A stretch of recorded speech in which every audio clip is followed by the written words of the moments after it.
Now let's go here. In the galaxy of the Milky Way is a dark hole.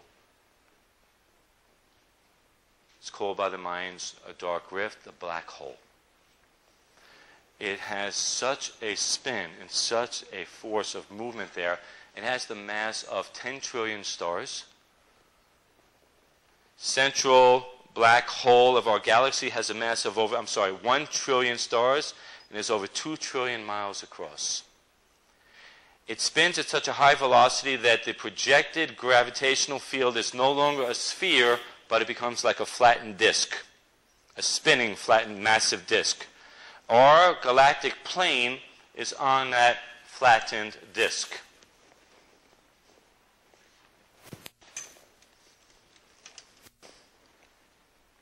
All of our planets in our solar system, in our Milky Way galaxy, which is an active galaxy, all of the planets in our solar system move above and below this galactic plane. From the Hubble telescope, our Milky Way looks like a flattened disk with that center black hole. And the planets move like a sinusoidal wave like this here, above and below this galactic plane, like this. The closer you get to this galactic plane, the increased gravitational forces and pull and changes or earth changes that occur cyclically. It's happened through history with varying degrees. All of our planets in our solar system move above and below the galactic plane. As we approach the galactic plane, the gravitational influences increase, thus disturbing the stability of the planet. Pole shift. Pole shift where the magnetic fields have shifted north-south. In the past, in one of the shifts, Alaska was at the equator. Alaska was the equator. This is demonstrated. They know this through history, through good science. Einstein was one of the early ones in our time who proposed pole shifts, north-south poles flipping, magnetic field changes. And depending on what's going on or how fast it changes will determine the severity in one part. Thus, poles shift, disturbing cyclical changes as we move through the Milky Way. The Mayans were master mathematicians. We see a day as 365.2421987. They had a day calculated as 365.2421980. The math, in many ways, is phenomenal. They looked at math like a god. Now, the Mayans talked about a dark rift or a black hole. The Mayans identified the black hole of the Milky Way before we ever identified the black hole. Till we had modern astronomy. They called it the black rift. They called it the dark rift. The Mayans noticed at the end of each age, which have all ended in some major cataclysmic disaster on Earth, they saw the Earth as sitting on the galactic plane or crossing over directly the galactic plane. Now the Earth passes through the dark rift or the galactic equinox, the central plane at the center of the Milky Way. Passing through the galactic plane yields increased changes in weather, earthquakes, volcanoes, and increased frequency with increased intensity. Go back to your Bible.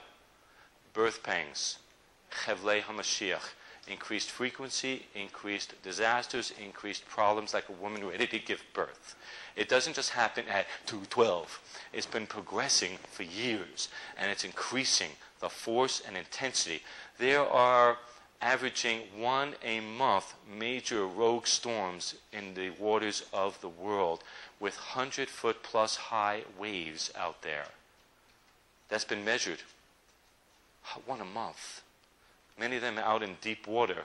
But a few people that were interviewed by a atmospheric physicist who wrote a book on pole shift, he made the case and he said some of these people were in ocean liners and taking cruises there. One of them almost was flipped over on its side. Like this here. Things are heating up out there. This was what happens as we approach this frame of time. We're actually in it. We're in the birth pangs of the Messiah now. One or more of the geographical pole shifts. Now here's, depending on who you read. If a pole shift changes gradually, it'll be one thing. But if the pole shift occurs fast, which could be 3 hours to 3 days, you will have the change of this molten core and the crust that we live on going in opposite directions. And it will rip this planet apart. Now we'll see what the Bible has to say about that in Isaiah 24, verse 19 and 20. The earth is utterly broken. The earth is rent asunder. The earth is shaken violently. The earth shall stagger like a drunken man,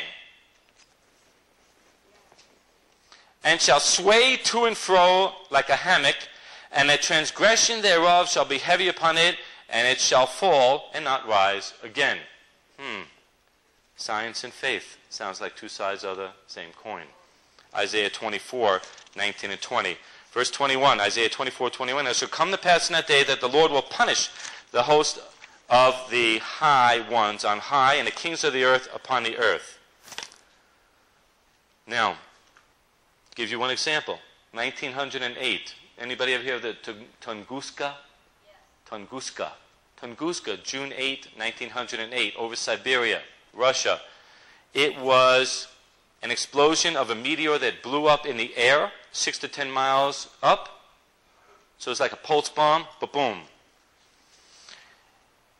It had the force, as they measured it, to be about the force of 1,000 atomic bombs over Hiroshima.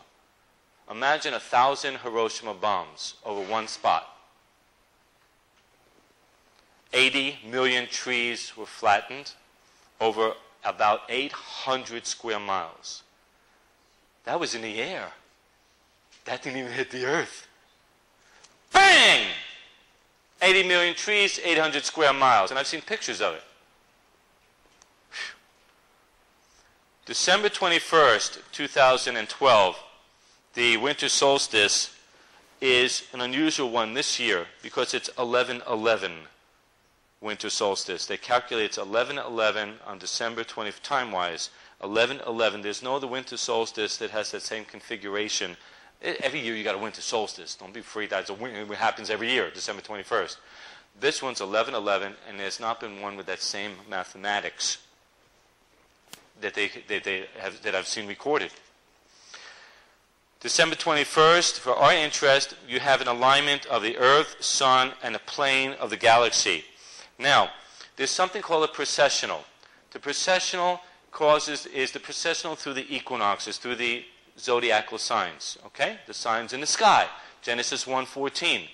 How do you get, and what it is the Earth's wobble. The Earth has an axial tilt of 23.5 degrees. It's tilted.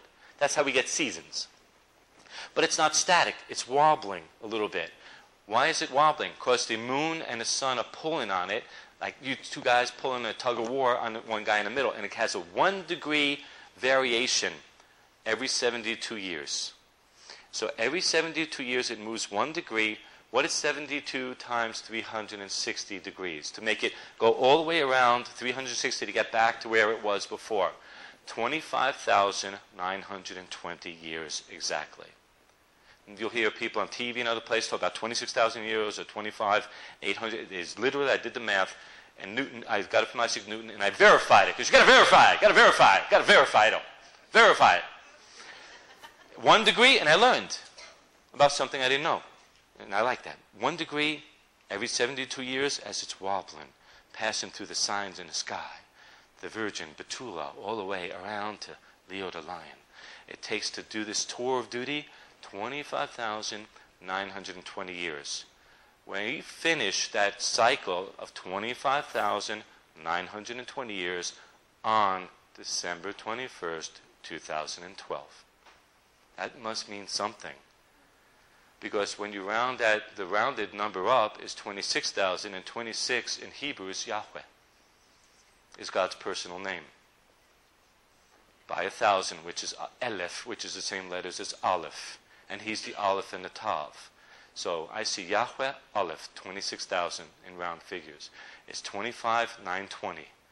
And at that point, on this particular year, we also have the alignment of the Earth, Sun, with the galactic plane, lining up with the precessional, finishing on December 21st, the wobble, all on December 21st, winter solstice, in 3 years, in a few months. That black hole,